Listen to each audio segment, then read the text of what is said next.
Chers amis, bonjour, bienvenue sur HWM TV, cette émission que vous découvrez tous les mois, hein, avec le technicien Alain et sa caméra, bien sûr, qui filme de beaux paysages et qui nous fait régaler en même temps. Voilà, nous sommes dans un endroit, pour moi j'appellerais ça un endroit un peu sauvage. Nous sommes au bord des marais de Galiciane, de Franquevaux. Nous sommes, et vous avez, si vous voyez, le canal du Rhône à 7. Donc c'est un endroit tranquille, un endroit que quand les gens viennent aiment beaucoup parce que c'est très convivial. Voilà, et nous sommes à la Guinguette, ça s'appelle tout simplement la Guinguette de Franquevaux, chez monsieur Thomas Fouguerolles. Bonjour Thomas. Bonjour, ça va Régina? Eh oui, ça va, voilà, nous sommes chez Thomas. Thomas va un petit peu nous expliquer pourquoi cette guinguette. Depuis quand tu as créé cette guinguette, Thomas? La guinguette elle remonte il y a plus de 10 ans. En fait, déjà? Ouais, ça a démarré du départ, c'est la promenade à cheval, pour faire découvrir nos traditions à travers les chevaux. Comme je suis neveu de Manadier et de Martigny, là, qu'on travaille déjà ensemble, hein, Régina. C'est ça. Et ça fait plus de 10 ans maintenant, ça fait 13 ans. Oh. Que ça y est, la guinguette, ça fait 11 ans. Vraiment, ça passe vite. Ouais. Et là, quelle idée tu as fait? Pourquoi cette idée-là? Mais je sais que tu aimes bien faire la cuisine aussi, ouais. Tu aimes bien un peu tout ça, donc quelle idée d'avoir fait ça au bord du canal? Tu avais une idée bien précise ou tu as fait ça comme ça? Non. Alors la guinguette elle est partie que, en fait déjà je suis quelqu'un qui s'arrête pas. Et ça fait que le soir, pour occuper mes soirées, j'ai créé un peu cette guinguette en plus. Une pensée à mon papa qui aimait faire la restauration. Moi je ne faisais pas manger, hein. Avant je faisais à manger pour moi-même, mais pas pour les gens. Et en fait ça a démarré petit à petit. Au début c'était que au brasero à ras du sol. Les gens ils mangeaient à la bougie et il n'y avait pas de lumière, il n'y avait rien. Et petit à petit en fait, j'ai augmenté la guinguette. Et là le prendre de plus en plus d'ampleur. Et après il y a eu les spectacles qui se sont mis en place le samedi soir. Les soirées à thème qu'on propose et voilà.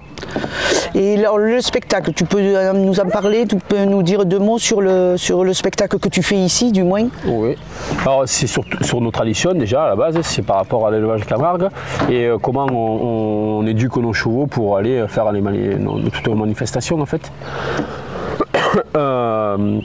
Et comme j'éduque mes chevaux au quotidien, du poulain au troupeau, et après comment à la montée Camargue, et aussi qu'il va y avoir à peu près plus de 60 chevaux qui arrivent pendant le spectacle ici, directement ici. Les gens sont complètement au milieu du spectacle. On va pas changer les gens de place, le spectacle vient. C'est les chevaux qui s'adaptent qui viennent aux gens. Voilà. Et le spectacle se déroule plus d'une heure, et c'est à partir de juin, ça, tous les samedis soirs, sur réservation. Parce qu'il faut vraiment bien réserver parce que maintenant il y a de plus en plus de demandes. Ça c'est connu de partout maintenant, même dans le monde entier, parce qu'il y a plein de gens qui viennent esprit en vacances pour voir ce spectacle, qui est juste authentique et juste simple, authentique, mais c'est tout le cadre qui fait que. C'est ce que j'allais dire. J'allais dire dans le cadre que nous avons, ça peut être qu'authentique. Voilà, parce qu'on le voit là, mais après quand on le voit de nuit, après c'est une autre façon aussi. Il y a des lumières un peu partout, tout s'allume, le pont, il y a plein de cachettes qui font que ça devient magique. Voilà, ça donne un cachet magique, tout simplement. Et je vois que sur le mur derrière, il y a un écran.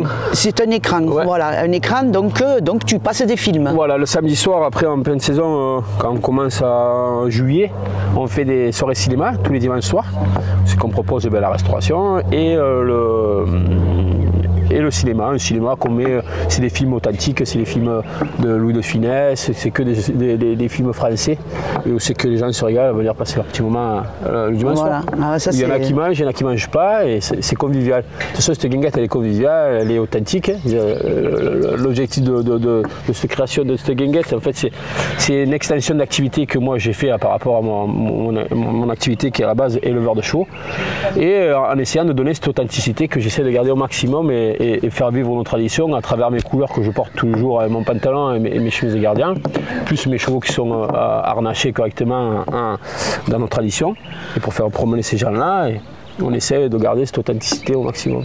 Voilà. Et donc ces promenades à cheval. Alors, toi qui es dans un endroit authentique, je pense que pour les balades à cheval, ça doit être beau pour les gens qui montent à cheval, parce qu'ils doivent passer dans des endroits peut-être que... Qui ne passeront pas de leur vie. Voilà. Déjà, ils ont la chance d'entrer dans une balade, c'est que mon oncle me donne l'accès à sa propriété pour visiter en fait tout un élevage de race Camargue, et aussi que tout le long du parcours, si les gens sont intéressés et qui demandent, qui sont intéressés et qui veulent savoir un peu plus sur nos traditions, mais sur tout le long du parcours, j'explique en fait les promenades, les traditions camarguaises. Voilà. Nos traditions, à travers, déjà, les chevaux sont déjà tous harnachés avec les selles Camargue, ce que vous remarquez. C'est tous des chevaux travaillés et pour nos travails, nos traditions qu'on fait voilà, à cheval, pour étrier un taureau, chercher le bétail, faire une abrivade, faire une efferade. Ces chevaux-là, ils sont tous dressés pour faire ce travail-là, avant tout, de faire les promenades. Ça fait qu'il y a des soirées qui sont organisées ou des groupes qui sont organisés pour que les gens qui sont un peu plus à monter à cheval peuvent aller faire ce travail-là avec nous, en fait, aller chercher les taureaux, trier, nanana. Mais à la base, au départ, on fait 1 heure de promenade, 2 heures de promenade à travers tout ce pays où c'est qu'on va passer à travers des roubines, on va voir les taureaux très proches, les vaches très proches. Donc ils sont avantagés dans le sens où ils découvrent ça, c'est pas de partout qu'on amène les gens en promenade au milieu des taureaux, au milieu d'aller voir une ferrade, de participer en fait, de participer aux traditions. C'est ça. Et en plus on module un peu des fois les promenades par rapport en fait au travail qu'il y a chez mon oncle. Si par exemple le matin il est en train de préparer, il va chercher ses taureaux pour préparer une course ou une abrivade, si moi j'arrive au milieu avec les promenades, ou si les gens savent monter un peu plus à cheval, on participe pour accompagner. Voilà. Sinon on se décale, mais en même temps ils voient les gardiens passer avec leurs chemises, leurs chevaux, tout le folklore en fait qu'on ne voit pas si on n'accède pas là-dedans. Et c'est cette richesse de cette promenade. Ah, ça c'est vraiment c'est bien. Alors messieurs, dames, si vous voulez faire des promenades à cheval, venez chez Thomas et vous verrez que vous vous régalerez. Voilà. Après ça reste des promenades à petits groupes, parce que comme il y a une grosse question de sécurité, parce que comme on est quand même dans un lieu aussi qu'on rentre dans une propriété, aussi qu'on est dans un élevage de taureaux Camargue, là il faut vraiment prendre en considération quand même qu'il y a des taureaux et des veaux, et peut-être une vache qui est cachée derrière un bartas par rapport à l'entraînement de mettre mise à bas avec son veau, d'un coup elle peut sortir. Alors il faut faire attention que les chevaux n'aient pas peur, parce que bon, même que les chevaux soient bien travaillés, des fois ils peuvent quand même avoir un petit écart, et si on en avait 20 ou 30, ça reste toujours des bêtes sauvages. C'est ça. Donc il faut toujours se méfier. Bon, le cheval, ça peut passer, mais se méfier du taureau. Le taureau, les vaches, voilà. On ne sait jamais comment ça peut réagir. Thomas, je crois que tu avais un projet que tu as déjà, je crois, commencé. Un projet qui est très intéressant. Ouais, c'est sur la saleté, tu veux me parler? Oui. Ouais. C'est Ecus, c'est une activité qui s'est... Start-up, si on peut dire ça. C'est une activité qui permet aux gens de venir passer des évaluations avec des chevaux, et aussi qui vont avoir un résumé à la fin, aussi qu'il va y avoir des docteurs, des psys selon le cas de la personne qui vient passer cette évaluation, et aussi que en fait il faut sélectionner des chevaux pour faire passer cette évaluation. Et Ecus sont venus sur ce lieu et ils m'ont rencontré, et depuis en fait ils m'ont demandé de participer avec eux par rapport aux sélections des chevaux, et aussi que maintenant je m'en vais en Réunion, là on va partir au Canada, on a monté un centre à Nantes, un centre à Montpellier, en Corse, et maintenant on essaie d'aller encore plus loin, les États-Unis, tout ça, pour essayer de développer en fait ces évaluations et ces tests qui permettent à beaucoup de gens qui sont en burn-out, comme ça, de retrouver en fait action à la vie. Même on travaille avec la NPE pour l'emploi, pour redonner goût aux gens de travailler, ou des gens qui sont des traumatismes de guerre.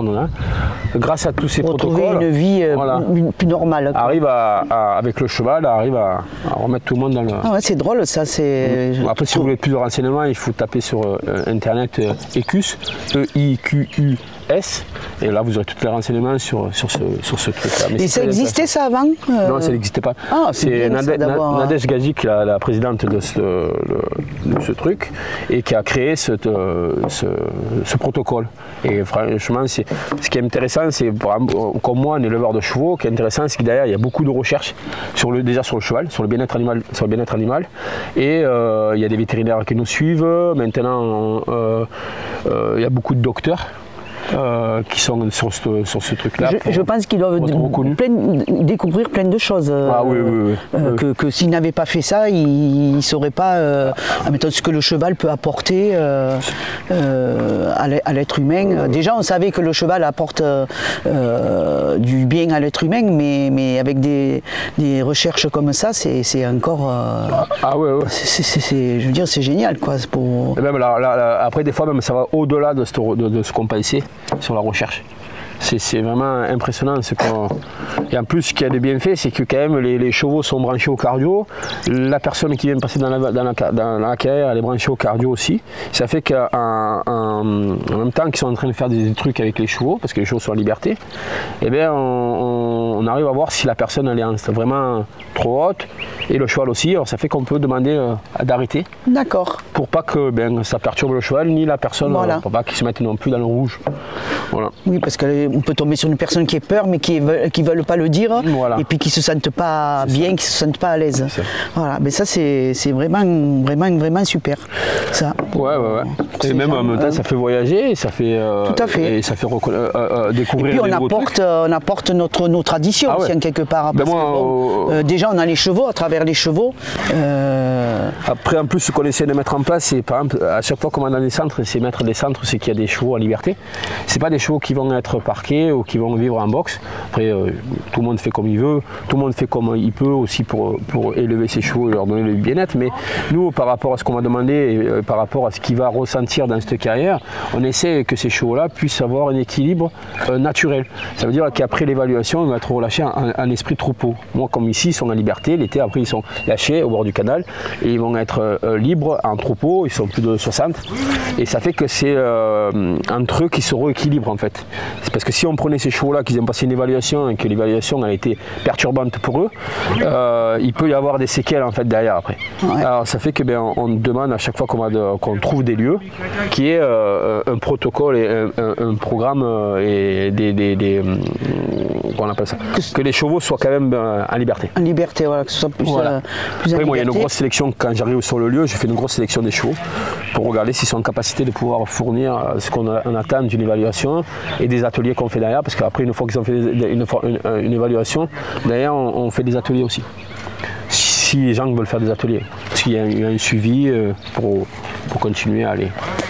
Ça c'est Alain, hein, c'est vraiment extraordinaire, et continuez bien là-dedans parce que je pense que vous devez faire des heureux. Thomas, quand tu vas dans des endroits comme le Canada où tu amènes tes chevaux, je suppose que dans ta valise tu as ton pantalon de gardien, tu as ta chemise de gardien, tu as toutes ces couleurs de notre belle Camargue. Ah oui, elles font partie de mon sac. Hein. Si je ne peux pas partir sans mon pantalon et sans mes chemises. Et le capéo. Et le capéo, parce que c'est mes habits de travail. Quand je suis avec les chevaux, je suis tout le temps avec une chemise et un pantalon de gardien. Ça c'est primordial. Tout à fait. Même quand je monte en dehors ou quand je travaille mes chevaux tout au long de l'année, j'ai toujours un pantalon et une chemise. Comment ça s'appelle ça? Puis ces chemises et ce pantalon de gardien, moi je trouve que ça fait même habillé. Si on met la veste, ça fait comme un costume. C'est un respect un peu. Moi je porte beaucoup d'attention sur ça, même tous qui viennent chez moi, qui sont avec moi, qui montent à cheval. Pas que je les oblige, mais presque. Qu'il faut qu'ils portent leur pantalon et leur chemise quand ils montent à cheval. Au moins la chemise. Non, mais c'est surtout une question de respect, une question d'être fier. Du moment où tu mets le pied à l'étrier et que tu montes, déjà, et c'est pas tout le monde qui a la chance d'avoir l'habit qui va avec le cheval. Voilà, c'est comme quand on va regarder les autres qui pratiquent l'équitation, ils montent à cheval dans les centres équestres, ils ont tous leur pantalon d'équitation et leur habit d'équitation. Et bien, moi, c'est pareil, moi ça, j'y porte beaucoup d'attention. Et ça, c'est bien parce que tous devraient le faire. Voilà. ça permettrait aux gens de se mettre encore plus dans les traditions. Voilà. Après, c'est sûr que c'est quelque chose qui coûte de l'argent, parce que notre tenue et notre harnachement dans la montre Camargue, c'est quand même pas donné. C'est un coût. C'est un coût. Mais au bout d'un moment, quand on peut se le permettre et quand on investit dedans, normalement, tout passionné, au bout d'un moment, il a envie d'avoir ses habits, même dans tout ce qui est équitation ou toute activité. D'avoir cette fierté de porter le comme quand on joue au ballon, à un moment donné, on ne va pas jouer avec un jean. Voilà. On met un short, on met les couleurs de ton équipe et on joue au ballon. Même quand on va s'entraîner à les après-midi, on a quand même un maillot d'une autre équipe, mais on porte quelque chose. C'est ça. Et voilà, moi je trouve que c'est bien parce que ça montre encore plus nos traditions, surtout qu'en ce moment on est un peu montré du doigt. Donc si on peut apporter un plus, je crois qu'on n'en parle pas assez de nos traditions, je crois qu'on le partage pas assez avec les gens. Et je pense que de plus en plus, chacun doit être responsable et expliquer aux gens pourquoi ça, pourquoi si nos traditions, de leur expliquer comme il faut, parce que bon, beaucoup de gens ont tendance à confondre la tauromachie espagnole et camarguaise, et donc c'est des taureaux différents et qui chacun a son travail à faire, parce que moi j'aime la tauromachie espagnole, j'aime bien d'aller voir des corridas aussi, mais voilà, il faut que les gens sachent à quoi sert le taureau de Camargue et à quoi sert le taureau espagnol, et je pense qu'on n'en parle pas assez de tout ça. Non. Et comme l'habit, c'est simple l'habit, je veux dire, c'est bête de parler sur un pantalon et une chemise, mais c'est nos couleurs. Ah, oui. C'est nos couleurs. Voilà. Pour une anecdote, j'étais une année à Nantes, et pareil à Nantes, quand je me déplace avec mes amis, et en fait c'est un gros centre aussi qui forme les futurs cavaliers, les futurs professeurs d'équitation, et un soir ils viennent me voir et me demandent de donner des cours. Le lendemain matin, j'allais avoir 20 élèves à leur donner des cours. Et les profs, ils viennent me voir et me disent, écoute, demain matin, normalement tu vas pour la matinée, tu auras 20 élèves, il faut que tu leur fasses un cours. Moi, déjà, moi je suis pas professeur, et tenir 20 élèves, ça me... Bon, j'ai dit d'accord, pas de problème, on va relever un peu le défi, parce que c'était un peu un défi pour moi. Et ils me disent, de toute façon, demain matin, tu n'arriveras pas à les tenir plus d'une heure, après au bout du moment, tu vas les perdre. Ils ne seront pas concentrés, tout ça.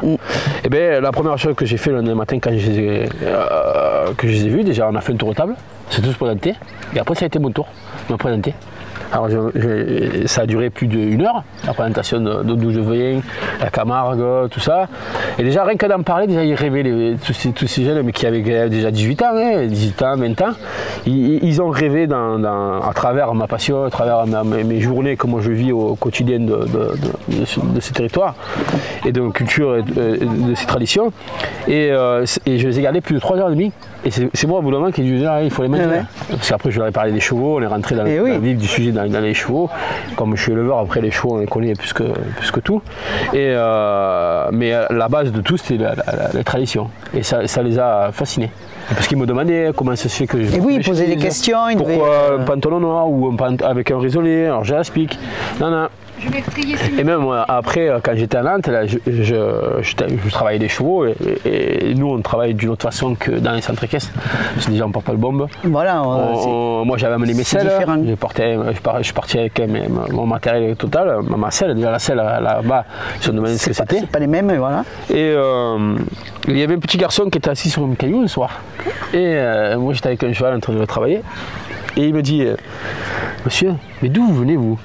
De voir mes couleurs, ma selle et tout, il dit mais c'est quoi cette selle? Il posait pas des questions. Alors j'ai expliqué le machin, que ça venait de chez nous, en Camargue, on a des selles comme ça, parce qu'il faut qu'on soit bien tenu et tout. Alors je l'ai fait monter dessus, il était fasciné. Et oui. Non, je pense que si on explique bien nos traditions, on fait rêver les gens, quoi. Ah oui. Voilà. On fait rêver surtout qu'il y a beaucoup de choses à apprendre. Et que c'est dans du respect, parce que c'est tout un mélange il y a toute une culture derrière et toute une tradition, et le respect de l'animal. Nous, à la base, c'est le taureau avant tout. Et les chevaux viennent derrière pour encadrer ça, mais derrière il y a toute une culture et toute une tradition et un respect. C'est ça qui est. Et en se déplaçant, je trouve que nos traditions sont complètes sur plein de trucs dans l'activité équestre. elle est très complète. Parce que nos chevaux, ils sont polyvalents. Même nos taureaux en tout, un taureau qui fait une carrière ou une vache, comme ça, on leur demande quand même une certaine discipline, on leur demande des sélections, on les élève pas pour dire on les a élevés, voilà, ils savent. Voilà. On les a élevés pour quelque chose, pour faire vivre et faire trembler nos arènes, de faire trembler aussi même nos rues, quand on galope dans les rues, même quand on est dans les prés, qu'on mène les gens, comme chez Martigny, qu'on les amène, on fait vibrer tout ça, c'est beau. Ah ouais. Quelqu'un qui vient juste comme ça, même quelqu'un qui est quand même un peu, même en dehors de la nature, qui est dans la ville et tout, il est quand même touché quand même. Ouais. Il y a quelque chose qui est passé. Mais je dirais que même moi, parfois, quand je me retrouve dans les prés, je parle des prés là, pas des... je me dis, mais... je suis d'ici, quelle chance et on est au paradis. Ah ouais. Et puis rien que de voir le noir et le blanc. Ouais. Bon, il y a la couleur de la verdure, mais rien que dans un pré, on regarde le taureau noir et le cheval blanc, ben rien que ça, moi ça me fait vibrer parce que c'est beau, c'est noir et blanc et c'est beau. Voilà. Mais après c'est une passion, et que je dis encore une fois qu'il faut bien transmettre aux gens. Voilà, en leur expliquant bien comme il faut, voilà, pour pas qu'ils pensent à faire à dire des bêtises, quoi. Voilà. Mélanger des choses. Voilà. Voilà, ben c'est très bien Thomas ce que tu fais, parce que tu es authentique et il en faut des gens comme ça qui montrent un petit peu toutes ces traditions et dans la simplicité et dans l'authenticité.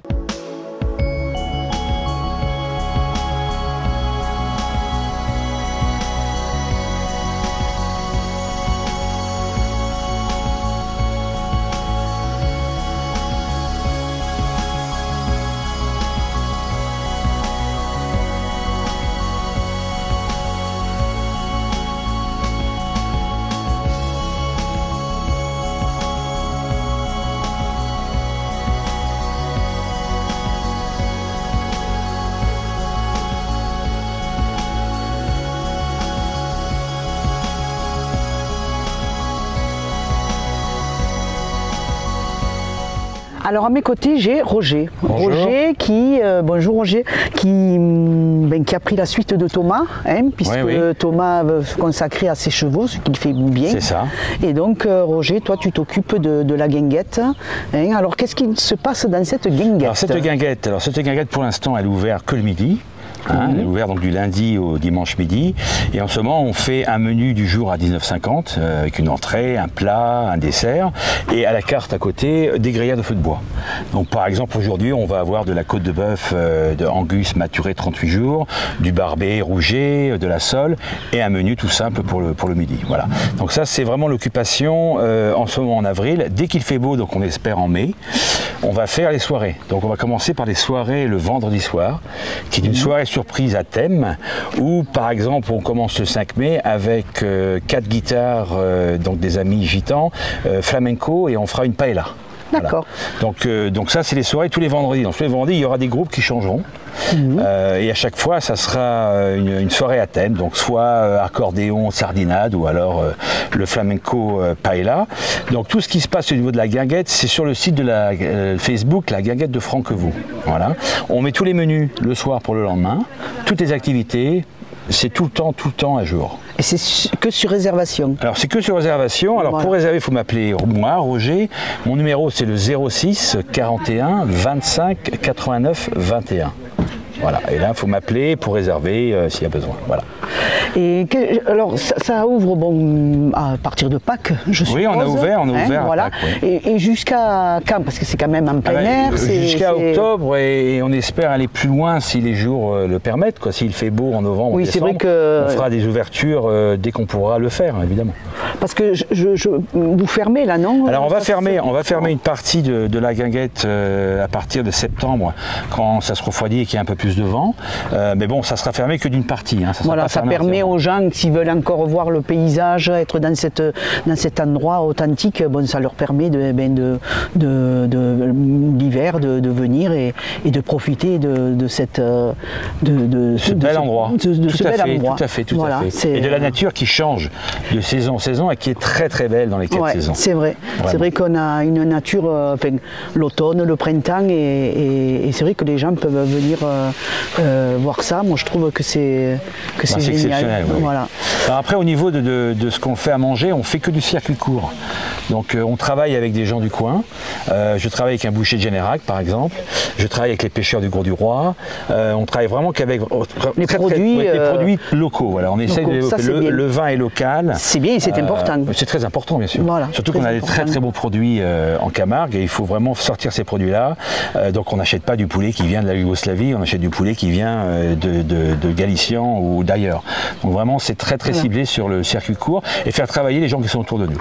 Voilà. C'est ce qu'il faut faire. Hein. C'est faire marcher un petit peu tout le monde avec des produits, bien évidemment, des super produits. Des bons produits, oui, des bons produits, pas trop chers, des bons produits pour que tout le monde puisse se régaler. Donc les prix, nous on est à 19,50 le menu. Que ça soit à la portée de tout le monde. Voilà. Et après on a une côte de bœuf, 2 personnes à 50 et quelques, mais on a des brochettes à 12, on a plein de choses pour tous les prix en fait, pour toutes les bourses. Voilà. On n'est pas là on est vraiment là pour travailler pour les locaux surtout et les touristes quand ils viennent évidemment. Mais ce que veut, on veut garder la tradition et l'authenticité de cet endroit. C'est une guinguette, donc c'est fait pour régaler les gens. Voilà.